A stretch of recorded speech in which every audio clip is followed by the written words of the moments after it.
La medicina ha avanzado más en los últimos 20 años que en los 20 siglos precedentes. Los límites de la vida en el ser humano están cambiando.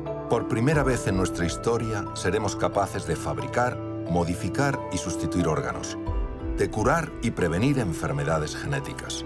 Viviremos más y en mejores condiciones. La revolución médica está ocurriendo ahora mismo y es de tal magnitud que va a cambiar nuestra forma de entender la vida. Soy el doctor Mario Alonso Puig y voy a ser su guía en un viaje fascinante, un viaje a la esperanza.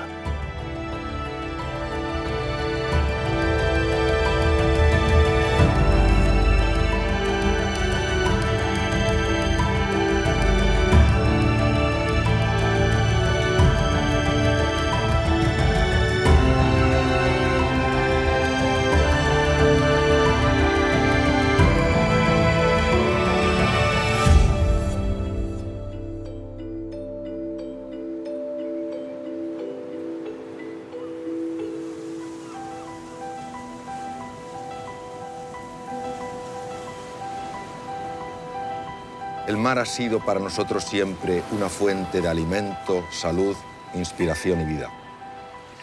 Cada día se descubren 4 nuevas especies marinas con propiedades biológicas y secuencias genéticas complejas que nos ofrecen las claves para desarrollar nuevos tratamientos médicos.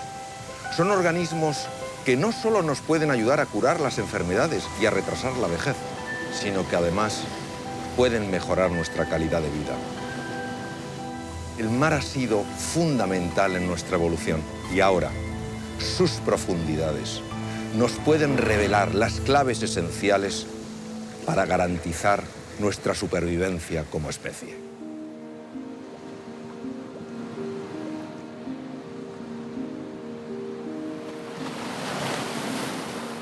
Si dentro de la medicina hay una especialidad que aúna lo que puede ser el paciente con todo lo que es la confrontación con un momento tan crítico como es el riesgo a morir, no hay otro contexto como es el cáncer.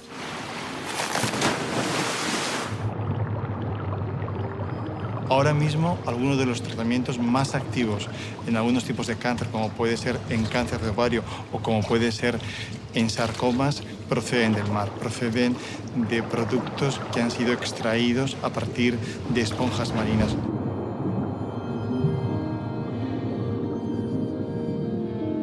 La oncología ha cambiado mucho porque lo que ha habido es un conocimiento cada vez más profundo de la biología que subyace en los tumores. Hemos podido conocer cuáles son los elementos que ponen en marcha la transformación de un tejido normal en un tejido tumoral.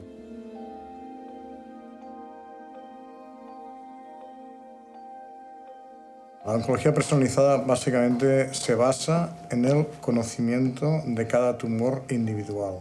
Cada persona es diferente, cada persona elimina los medicamentos de una manera diferente, tiene interacciones con medicamentos de una manera diferente. O sea que cada vez vamos personalizando más, no solamente los tratamientos en base a la enfermedad, sino también en base al paciente. Un punto importante es adelantarnos a la enfermedad.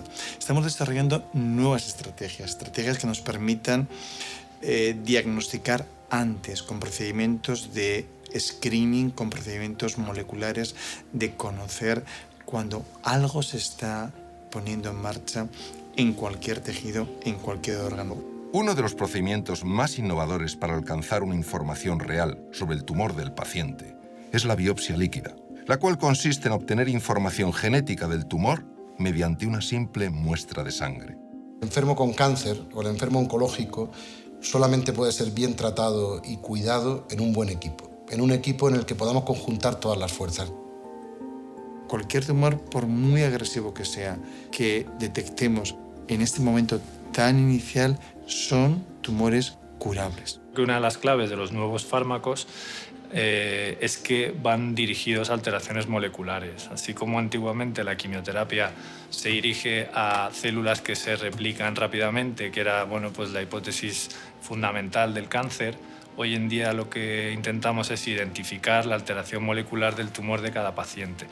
Esto todavía es dentro de un, digamos, protocolo de investigación, pero cada vez va más rápido y dentro de poco muchos de estos fármacos estarán en la clínica. Todo este conocimiento se traduce en conocer mejor la enfermedad y todos los mecanismos que hay, conocer las oportunidades de tratamiento que podemos tener y implementar estos tratamientos lo más rápidamente posible. Claro, aquí va implicada investigación continua.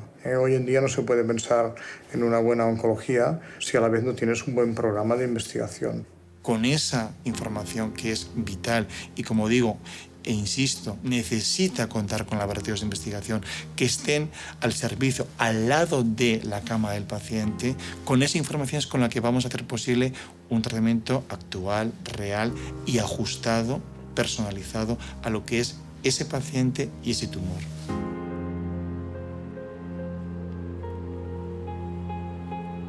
Esto empezó realmente como un resfriado. Tosía sin parar, tosía día y noche. Entonces yo ya empezaba a no dormir. Me acuerdo que un día de plano, Miriam subiendo unas escaleras, a media escalera tuvo que parar de que no tenía aire. Una chica joven que no he fumado, he hecho deporte, o sea, yo no entraba en la categoría de cáncer. Entonces desde el principio pues se tardó mucho porque no se podían imaginar que era esto. Hasta que ya, bueno, directamente me tuvieron que hacer una biopsia. Una cosa que nos dijeron y que a mí se me quedó grabada es: ahora ustedes van a tener que cambiar su escala del tiempo. Ustedes ya no van a poder pensar a largo plazo. Ustedes de ahora en adelante tendrán que esperar en periodos de tiempo pequeños.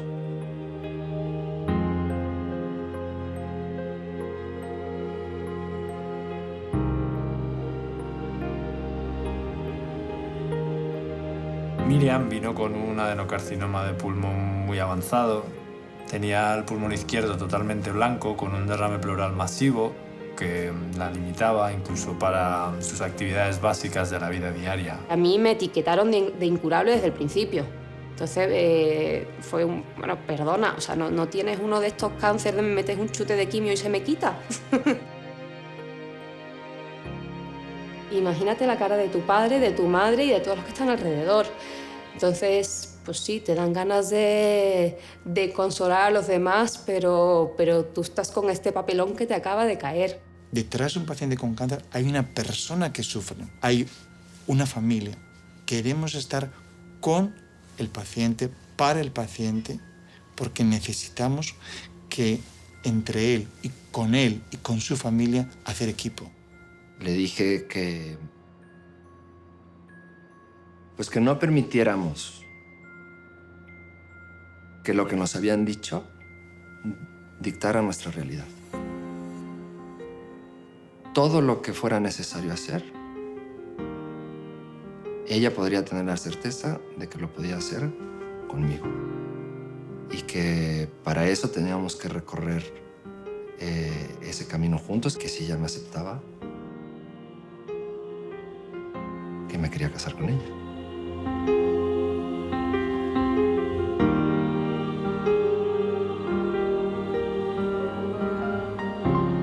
Se le pudo ofrecer un ensayo con una nueva molécula que cuando empezó estaba en investigación, una molécula que ha sido recientemente aprobada, con un fármaco oral, y en el primer escáner la enfermedad había prácticamente desaparecido.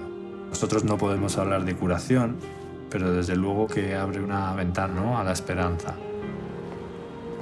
Te vas dando cuenta que tu cuerpo es muy agradecido. Si tú le echas cariño y le echas paciencia, te responde.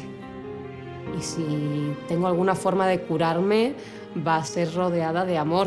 No se me ocurre otra manera.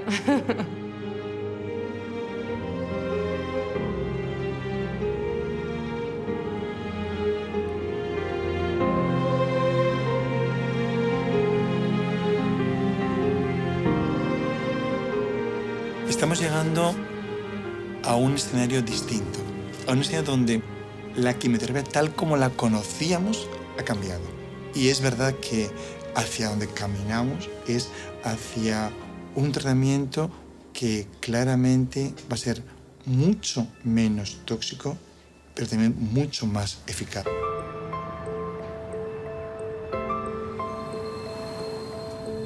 Existen tumores frente a los que un cirujano debe actuar cara a cara.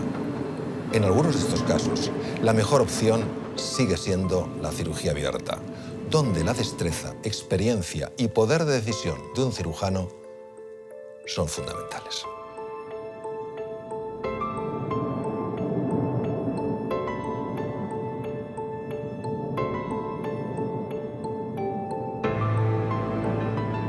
Cuando tú le dices a un paciente que se tiene que operar despierto, hace 15, 20 años se quedaban totalmente extrañados, diciendo esto es imposible, voy a salir corriendo, me va a doler muchísimo. El anestesista le tiene que dormir y cuando uno ha abierto ya el cráneo, o sea, es decir, la piel, el músculo, el hueso y la dura madre, que es la funda que cubre el cerebro, entonces es cuando se le despierta, para poder estimular directamente sobre la corteza cerebral. Este procedimiento se realiza para tratar gliomas, que son tumores con la capacidad de invadir partes importantes del cerebro. Lo que está detrás del despertar al paciente no es, evidentemente, simplemente el despertarlo, sino es que el cerebro tiene una serie de funciones y que son muy dependientes del área en el que nosotros vamos a operar. El hígado es lo mismo a la derecha que a la izquierda, que arriba que abajo es el hígado. El cerebro no. Nos habían contado siempre. Uno utiliza el 30% de su cerebro. Pues eso se demostró que son tonterías. Uno utiliza todo su cerebro. Lo que ocurre es que no lo utiliza al mismo nivel. El cirujano aplica impulsos eléctricos para encontrar las funciones del paciente, marcarlas y así evitar dañarlas. Sería imposible encontrar algunas de estas funciones sin despertar al paciente. Teóricamente, las áreas esenciales del lenguaje en un paciente diestro están en el hemisferio izquierdo, que es el dominante para el lenguaje. Eso es cierto, pero el hemisferio derecho participa muchísimo también en el lenguaje, es decir, es un mosaico que va mucho más allá. Además, es un mosaico intercambiable, es decir, en un momento dado activas esto, lo dejas de activar y activas esto otro y se activan simultáneamente varios sitios. Es un mosaico funcional. De lo que se trata con la estimulación es de saber cuál de esas áreas participa y qué grado de participación tiene. La única forma de estar seguros que donde estamos tiene una función es hacer el test en ese momento.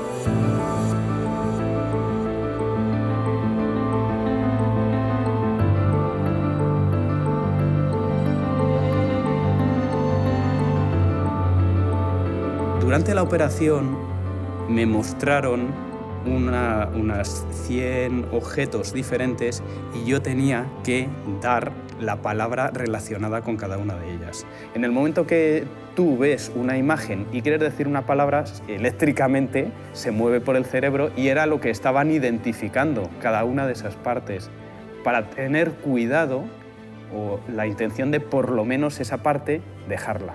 Cuanto más tumor quites, más cerebro quitas. Antes de que se inventaran estas técnicas, había cirujanos que paraban. Decían, yo no quito más porque si quito más tumor, el paciente se me va a quedar hemipléjico, se me va a quedar sin poder mover una pierna o se va a quedar sin poder hablar. Luego, por tanto, vamos a parar. En este momento, como tú tienes bastante seguridad de que eso no va a pasar, tú puedes quitar más tumor. Al quitar más tumor, los resultados a largo plazo van a ser mejores. Cuando salí de la operación, me desperté, vi a todo el mundo, reconocía perfectamente con la cara a toda la gente de mi familia y amigos que habían venido, pero me costó muchísimo dar con los nombres. Cuando yo vi a mi mujer, sabía perfectamente que era ella, pero otra cosa que no podía hacer era pensar en su cara sin verla.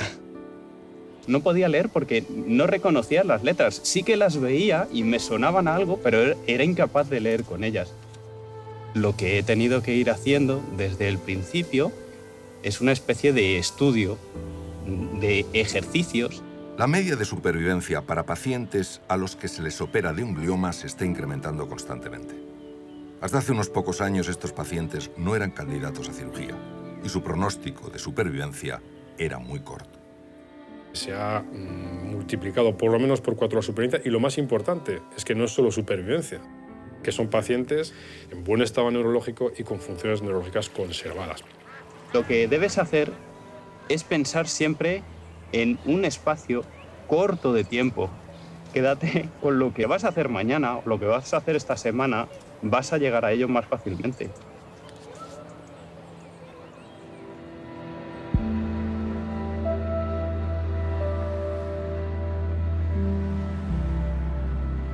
El cerebro es el órgano que controla todas las funciones de nuestro organismo. Pensamos, razonamos, imaginamos y nos emocionamos gracias al cerebro. La neurociencia, los avances tecnológicos y la imaginación innovadora de algunos médicos han hecho posible que actuemos directamente sobre las zonas que provocan trastornos. La pregunta es, ¿ha llegado ya el momento en el que podamos curar trastornos mentales como la anorexia con una operación?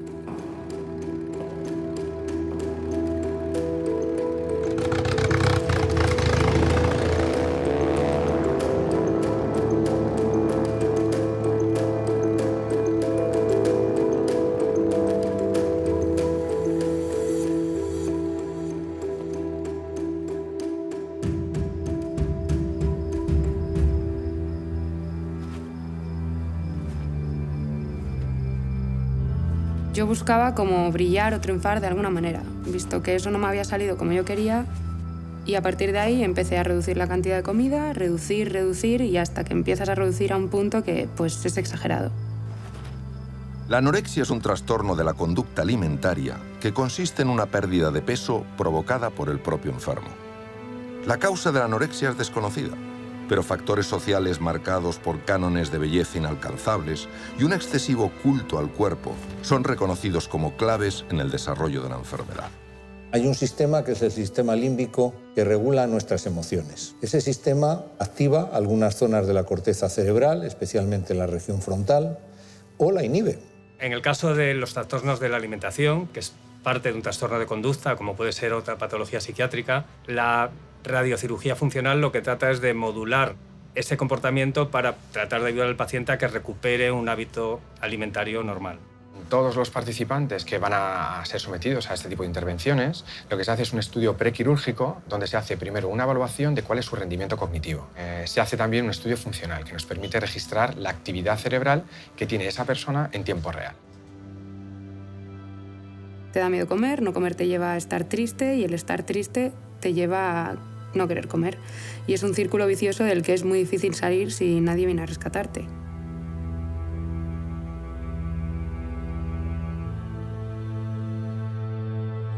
El Gamma Knife es una máquina que está diseñada para tratar de una manera muy efectiva múltiples lesiones cerebrales. Consta de fuentes de cobalto fijas que emiten radiación por múltiples haces de forma que el paciente en la cabeza apenas recibe radiación hasta el sitio donde todos esos haces confluyen, que es la zona que nosotros queremos tratar. Lo que tenemos que hacer antes es localizar esas zonas. Lo hacemos utilizando un sistema que se llama estereotaxia. Es una especie de cubo que fijamos de forma permanente al paciente hasta que se termina todo el tratamiento. Cuando se aplica la radiación, se lleva a cabo un proceso llamado neuromodulación, en el cual se respeta la función de la célula, pero se alteran sus cualidades de conectividad. Se modula así la función cerebral con la intención de eliminar la obsesión.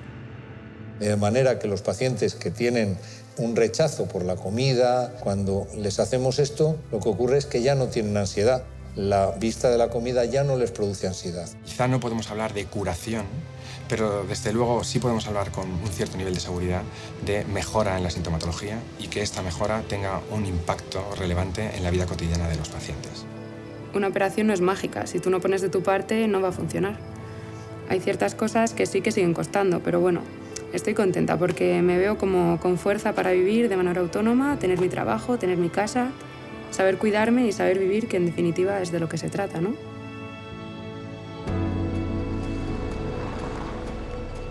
Vivimos en una sociedad donde estamos convencidos de que somos capaces de todo, donde nos exigimos más que nunca a nosotros mismos, y eso inevitablemente provoca estrés. Un estrés que nos hace vulnerables, ansiosos, irritables y descentrados, generando hábitos de vida que a largo plazo acaban por pasar factura. La diabetes, por definición, es muy simple. Es la elevación anormal de niveles de glucosa, de niveles de azúcar en sangre. Lo que producen, simplificándolo mucho, es un daño a todos los vasos, a todas las arterias del organismo. Daña todos los órganos. Si dañamos la arteria de un ojo, produce ceguera. Si dañamos una arteria cerebral, produce un infarto cerebral. Produce problemas de corazón, produce problemas de riñón, o sea, de nervios, todo. Está la incidencia de diabetes y obesidad en los países desarrollados, que se le considera la epidemia del siglo XXI, ¿de acuerdo? Lo que ocurre es que en la historia de la medicina es la primera epidemia que tiene tratamiento quirúrgico. La cirugía de la diabetes es una cirugía nueva y no todos los pacientes diabéticos son candidatos a ser operados. Es de extrema importancia respetar los protocolos de operación para salvaguardar el bienestar del paciente y evitar su recaída. El protocolo rígido dice apto personas mayores de 18 años hasta los 65.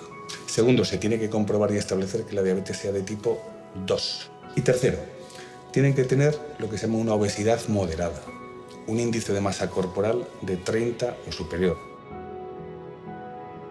La técnica consiste en medir el intestino y así poder determinar cuál es el punto en el que actúan las hormonas que favorecen la transformación de una parte de los alimentos en azúcar.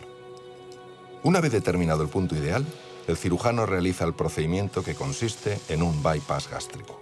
A eso se le llama cirugía metabólica, es decir, que manipulando la anatomía del aparato digestivo estamos cambiando la secreción hormonal y estamos cambiando el metabolismo de manera drástica, y que eso nos ayuda mucho en el control de una persona con diabetes tipo 2 y un exceso importante de peso. La diabetes es un poquito la enfermedad del desconocimiento. Puede cursar durante años y años y años y el paciente no sabe que es diabético. Empecé a estar muy cansado, a beber mucha agua y a encontrarme mal. Me hicieron una analítica y me detectaron que era diabético, del tipo 2. Era tan grande la diabetes que tenía que en el momento que fuimos le recetaron insulina para pincharse. Yo no me iba a poner nunca malo, no iba a tener diabetes, no iba a tener nada. Como es como al que le da un infarto, pues le da a otro, a ti no te da. Por la mañana le costaba levantarse, no le apetecía salir a pasear, no le apetecía que hiciéramos ninguna actividad, y ahí ya es cuando él empezó a darse cuenta de la enfermedad que tenía. Notas que tu vida en pareja, con tu mujer, no es la misma, con tus hijos, con tu trabajo, y que no puedes hacer lo que tú antes hacías, te cansas. El paciente es el que lo sufre, pero la familia que lo vemos y sabemos cómo él era, pues nos afectó mucho. Estábamos ahí dispuestos a hacer lo que hubiera que hacer.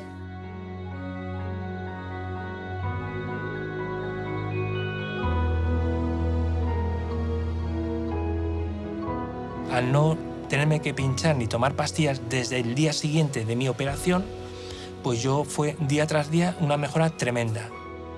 Volvió a ser la persona fantástica que es. Esto es una cirugía nueva, es una cirugía que tiene que ser evaluada.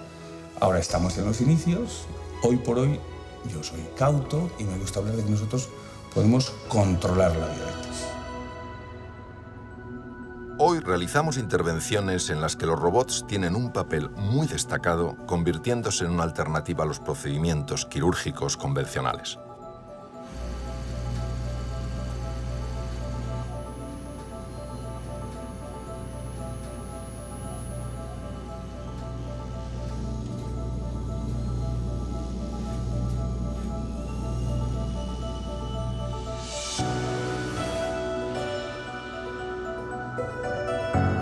Antes todas las intervenciones las hacíamos con una gran incisión, abríamos el paciente de una forma que lo veíamos perfectamente todo, pero eso no es lo que mejor le va a un paciente.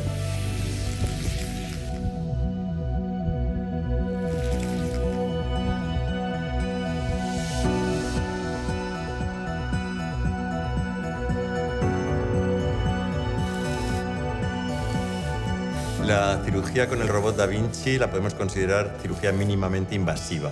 ¿Qué quiere decir esto? No abrimos al paciente y solamente le hacemos unos pequeños orificios por donde van a entrar lo que llamamos brazos del robot. Fundamentalmente se compone de dos partes. Una, que es la consola, que está a distancia del paciente, y otra es todos los brazos, y esos brazos se mueven con una precisión absoluta de lo que nosotros hacemos en la consola. Podemos entrar en el tórax en 3 dimensiones. Podemos visualizar absolutamente todas las partes anatómicas del tórax como si estuviéramos dentro. Intervenimos sin temblor y con una precisión que no podemos tener ni con videotoracoscopia y menos con cirugía abierta. En el futuro podríamos no estar en quirófano, sino en cualquier otro sitio y transmitir esas señales incluso por internet a esos brazos para que se muevan tal y como nosotros les mandamos desde la consola.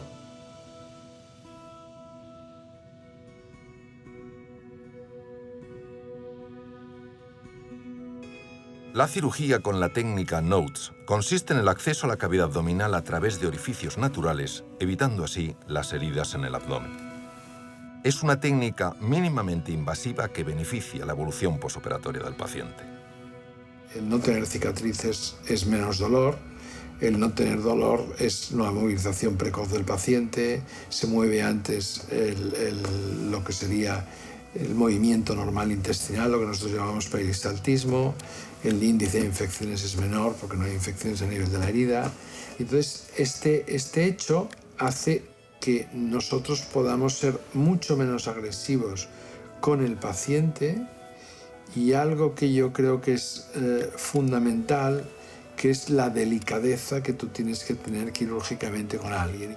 Si yo hago un golpe así con mi dedo en mi mano no pasa nada, pero si este mismo golpe me lo doy en el labio o en un ojo, puedo tener rápidamente un edema. Los intestinos es lo mismo, nosotros hemos de ser especialmente cuidadosos.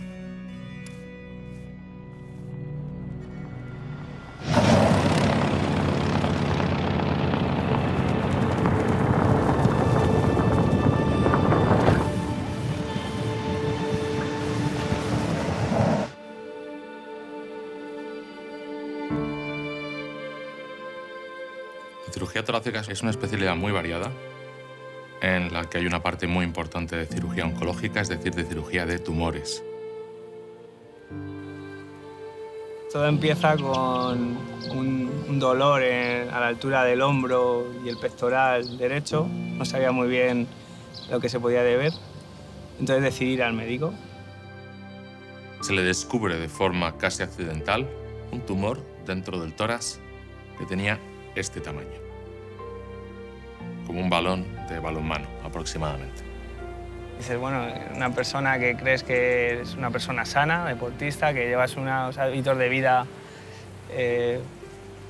muy buenos, y dices, ¿por qué me pasa esto? ¿Por qué? La pregunta es ¿por qué?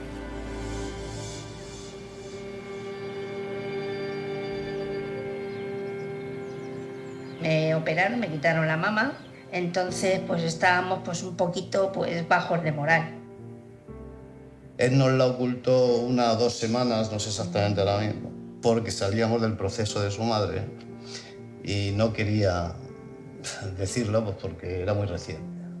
Pero es que esas cosas no se pueden ocultar. Que te pase a ti, vale, pero que le pase a un hijo tuyo, no terminas de asimilarlo. Desde ese momento todo el equipo multidisciplinar, que son oncólogos médicos, oncólogos radioterapeutas, cirujanos, desde luego, radiólogos, nos planteamos qué posibilidades de tratamiento radical había para este tumor. Me dicen que es un tumor muy invasivo y que hay que tomar cartas en el asunto lo antes posible. Diseñamos una prótesis que incluía esternón, 3 costillas del lado derecho y otros 3 agarres para costillas del lado izquierdo. El material idóneo para esta prótesis era el titanio, porque es un material ligero, es extremadamente biocompatible y además tiene capacidad de osteointegración, es decir, se puede unir al hueso y formar parte del hueso nativo del paciente. Para diseñar una prótesis personalizada partimos de los estudios de imagen del paciente, fundamentalmente del TAC. Este TAC nos permite hacer una reconstrucción tridimensional, fundamentalmente de los huesos y de las estructuras críticas. La intervención era de una magnitud enorme La verdad es que sentí bastante miedo en un primer momento. Él siempre ha sido el sustento, es decir, ha sido más fuerte que nosotros, más fuerte que nosotros. En la cirugía participamos tanto los equipos de cirugía torácica como los equipos de cirugía cardíaca y consistió en extirpar todo el bloque del esternón, esa glándula, el saco que envuelve al corazón y realizar una disección muy fina para separar el tumor de esas estructuras críticas del corazón que finalmente pudimos preservar. Fueron muchas horas de operación porque fueron 8 horas. Y estábamos allí esperando la familia y no... Para mí fue, yo creo que lo peor. Se nos hizo interminable. Porque sabíamos que era muy complicado lo que le estaban haciendo y tocando órganos muy sensibles y teníamos nuestra preocupación, vamos, hasta que vimos al doctor y bueno, ya solamente verle la alegría con la que salía, nos dimos cuenta de que todo había salido bien. No habíamos llorado y ese día nos derrumbamos todos.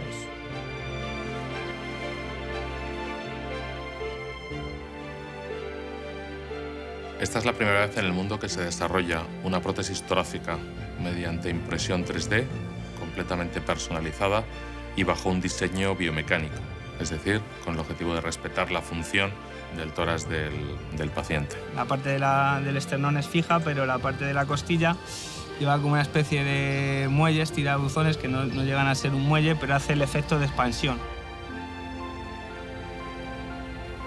Quiero seguir haciendo deporte en la medida de lo posible y bueno, se puede decir a lo mejor pues un poquito con más ganas de vivir, ¿no? Cuando vaya encontrándome mejor, pues iré entrenando y hasta donde límite no sé dónde estará.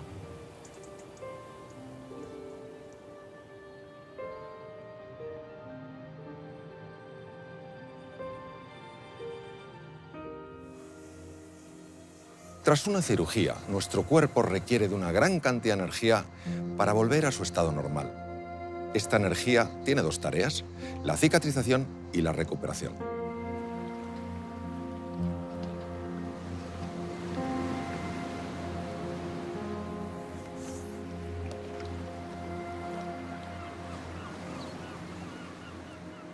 La cirugía del siglo XXI es la consecuencia de tres grandes revoluciones que hubo en el siglo XIX y en el siglo XX. Y en 1846 se introdujo la anestesia, eso permitió operar sin dolor. Luego a los enfermos les iba muy mal porque se infectaban.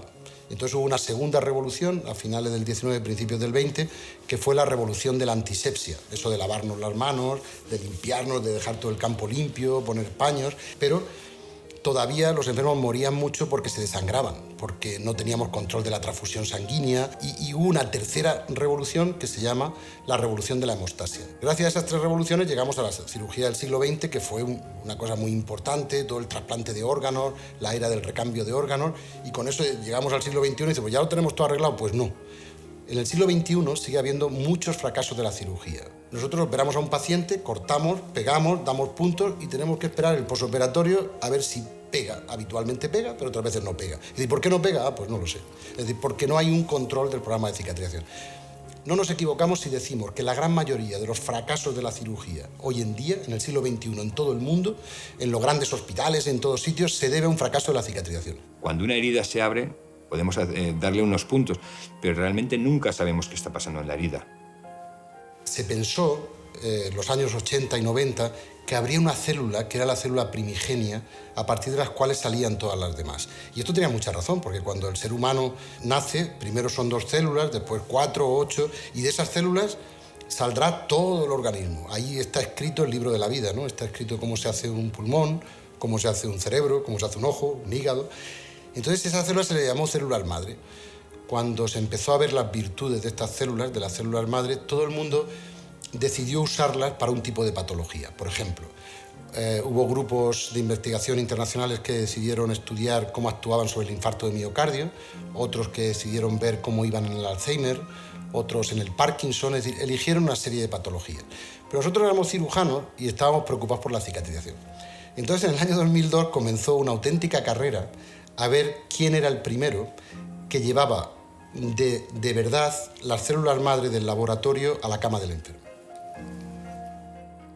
En el quirófano le quitamos un poquito de grasa a los pacientes. A partir de ahí, ese tejido lo llevamos a nuestra máquina en unas condiciones estériles con una enzima, que es una proteína que rompe toda la unión que hay entre las células. Lo que hacemos es obtener una leche donde van diferentes tipos de células, entre las que están las que nos interesan, las células STEM, las células madre, troncales, mesenquimales. Estas células posteriormente las ponemos en una jeringa, las recogemos y las bajamos al quirófano para el implante del paciente. Desde la cama del enfermo se va al laboratorio y luego del laboratorio se vuelve a la cama del enfermo. Es una buena relación entre la ciencia básica y la clínica real.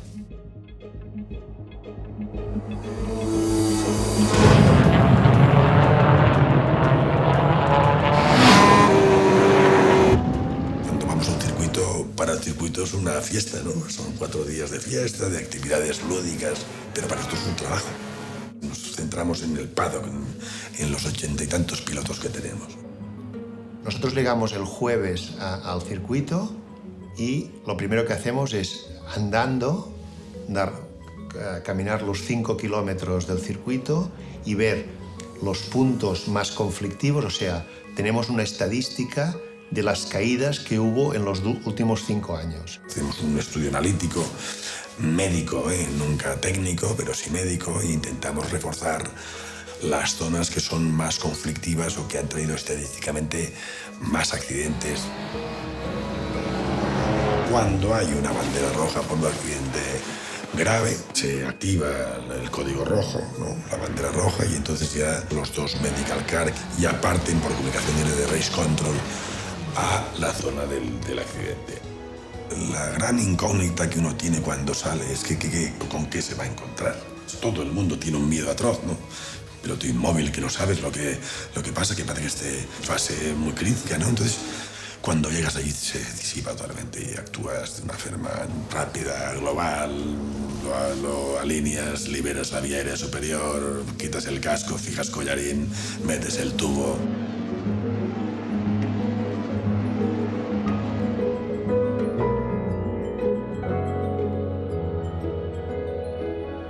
El músculo hace un esfuerzo tan importante que necesita expandirse. Por ejemplo, a los pilotos lo que les pasa es que el brazo se les empieza a poner duro y van a 300 kilómetros por hora y tienes una curva a 100 metros, que es una curva muy cerrada, y tienes que frenar de pasar de 300 kilómetros por hora a 70.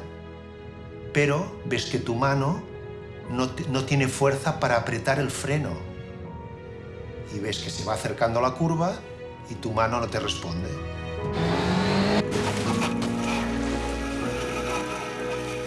Es muy importante, si tú tienes que llegar a operar una muñeca, la forma por la que entras, pues que sea con mucho cuidado, o sea, que no hagas más daño del que hay. Si tú has sido cuidadoso, posiblemente el piloto, el paciente, podrá a partir de la semana estar haciendo rehabilitación. Para un deportista de élite, la oportunidad de acelerar la recuperación física de una lesión es fundamental. Y por eso muchos de ellos vienen de todo el mundo para ser tratados por nuestros especialistas.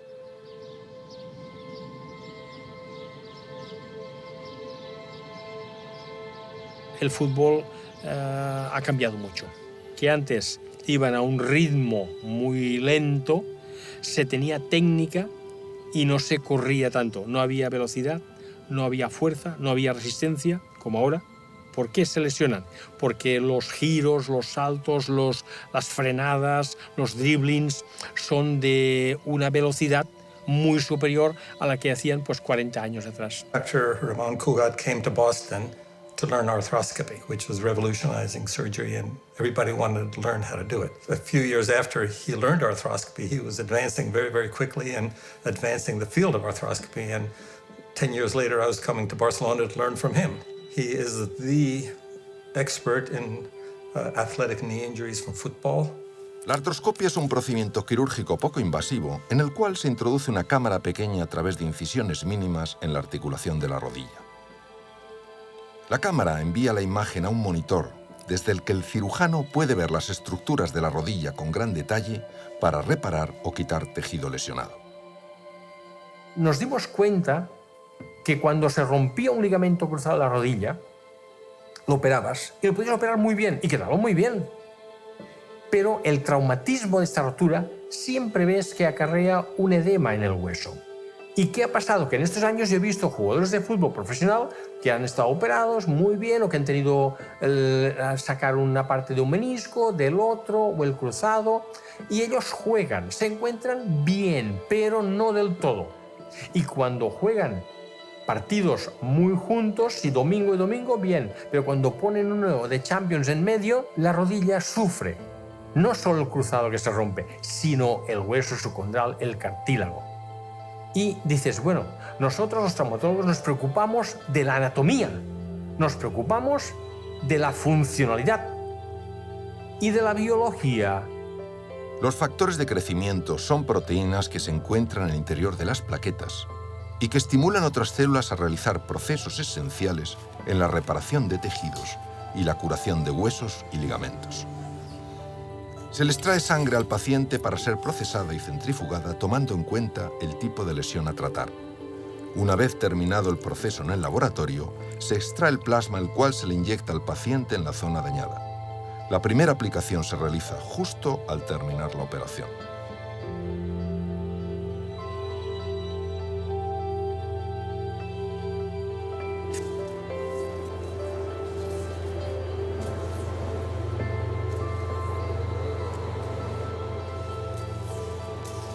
Entré mal en una puerta con gran velocidad y tuve una muy mala caída y me rompí las dos piernas. Fractura de tibia y peroné en una pierna y meseta tibial en la otra. Cuando el doctor Cugat ve mi radiografía de esa tibia que no soldaba, me dice, Xavi, es que aquí hay que aplicar otra cosa. Para que solde una tibia a esa altura, tenemos que cortar el peroné. Ese trocito de peroné que te hemos sacado, vamos a hacer una papilla, vamos a sacar el callo antiguo, vamos a poner esa papilla de tu propio hueso del peroné en la tibia, factores de crecimiento, y Xavi, en 2 meses yo creo que esto va a estar sano. Esa fractura, por las sensaciones y lo que dicen las radiografías, está casi soldada y realmente funcionó. Lo que hacen es ser un elemento antiinflamatorio, antiálgico y regenerador. Es un arma que tenemos los médicos, los traumatólogos, médicos deportivos, que podemos utilizar en favor de estos deportistas. En mi familia el deporte es uno de los ejes, es una forma de vida para todos y es deporte de acción. Eso implica que las lesiones y los yesos y las operaciones han sido y son un habitual, desgraciadamente, en nuestra casa. Uno de los pacientes más especiales era mi hermano Álvaro. Mi hermano tenía la rodilla también bastante estropeada, se había hecho más daño que yo, el doctor le había operado varias veces. Y yo recuerdo algún invierno que esquiábamos juntos y que prácticamente Álvaro esquiaba la pata coja, porque su rodilla mala le dolía mucho, no le funcionaba. Y recuerdo que posteriormente empezó a hacerse factores de crecimiento y yo le vi un cambio. De un invierno para el otro, empezó a esquiar con normalidad, su rodilla empezó a funcionar otra vez y yo, que mi rodilla también estaba delicada y un poco estropeada, pues yo lo hablaba mucho con él. A partir de ahí, de forma sistemática, cada primavera yo me hago el tratamiento de factores y empiezo el invierno siguiente en plena forma.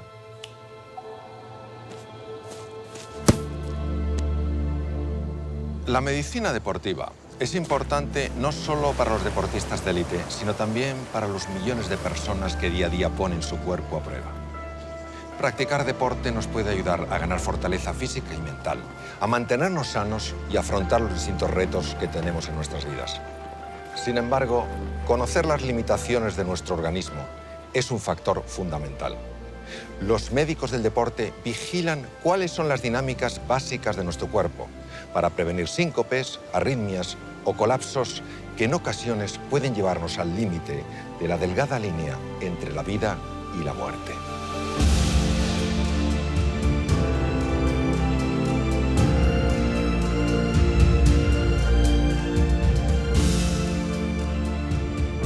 Cuando ya pierdo la conciencia, me caigo, eso está claro que no recuerdo nada. Pero luego ya el doctor me da tortas en la cara, va a intentar despertarme y me despierto allí y digo, pero esto qué está pasando aquí, ¿no? ¿Qué hago yo aquí en el suelo si yo no estaba en el suelo? Me quería levantar, digo ya estoy bien, me quiero levantar, ¿no? Para seguir. Y claro, yo no era consciente de la situación que se había producido. No llegó a ser una parada cardíaca, pero probablemente relacionada con una arritmia que hizo que el corazón perdiera esa capacidad de bombeo eficaz y por lo tanto de que llegara sangre y oxígeno suficiente a su cerebro. Se le realizaron todo tipo de pruebas. Finalmente pues, se determinó que en relación con ese síncope y con los hallazgos de las pruebas que se habían realizado, la mejor decisión es que abandonara la práctica del fútbol.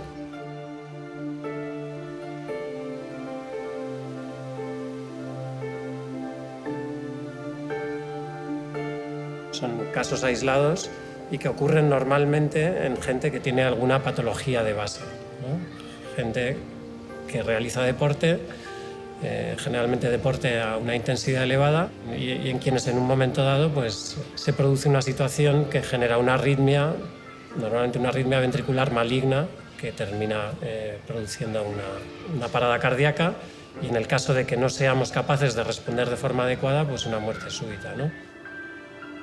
Nuestra labor dentro de la prevención, hoy en día, con el conocimiento y los medios de que disponemos, simplemente con una historia clínica, una exploración física y un electrocardiograma de reposo, se pueden detectar, no digo en el 100% de los casos, pero en un porcentaje importante.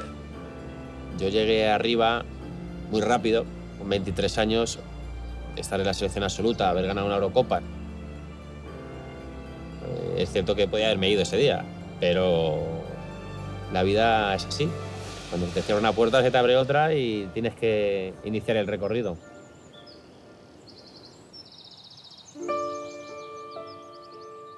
Si ahora pensáramos cuál va a ser el futuro del ser humano, lo hemos visto en el último siglo. Cada vez vive más y viviremos más. Estamos en los albores de una época biológica distinta, donde podremos ser capaces de corregir los errores propios inherentes al propio envejecimiento. Digamos que desde el punto de vista biológico el ser humano podría vivir 150 años sin demasiados problemas, pero ahora mismo lo que está limitando, igual que en el siglo XIX fue la tuberculosis, en el siglo XXI lo que está limitando la sobrevida es el cáncer.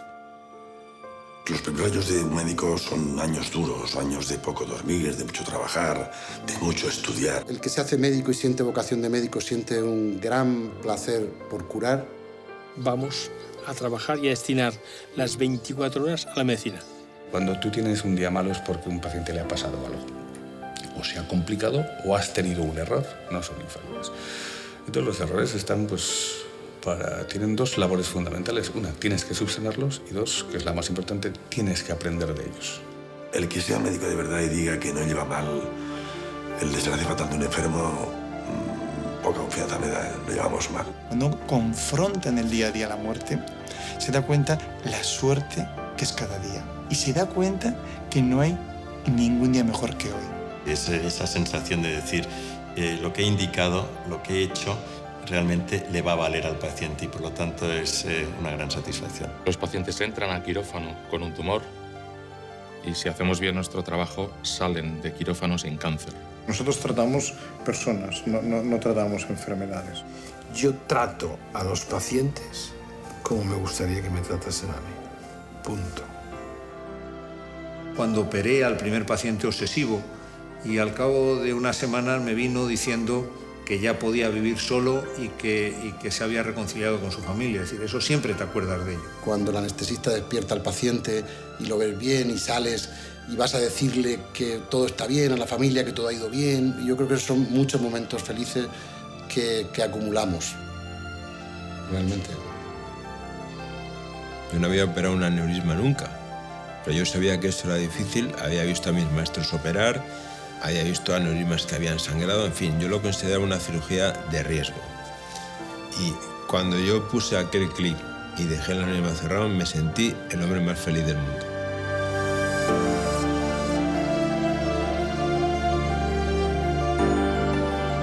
La innovación médica nos está llevando al siguiente nivel. Pero ningún avance es más importante que la vida de una persona. Sus sueños, sus emociones, sus deseos, todo lo que nos hace ser humanos. Trabajamos para mejorar la salud de las personas, de cada una de ellas. El objetivo de la ciencia no solo es hacer vivir más años al ser humano, sino también hacerle vivir mejor. Y ahí la medicina tiene muchas cosas que decir.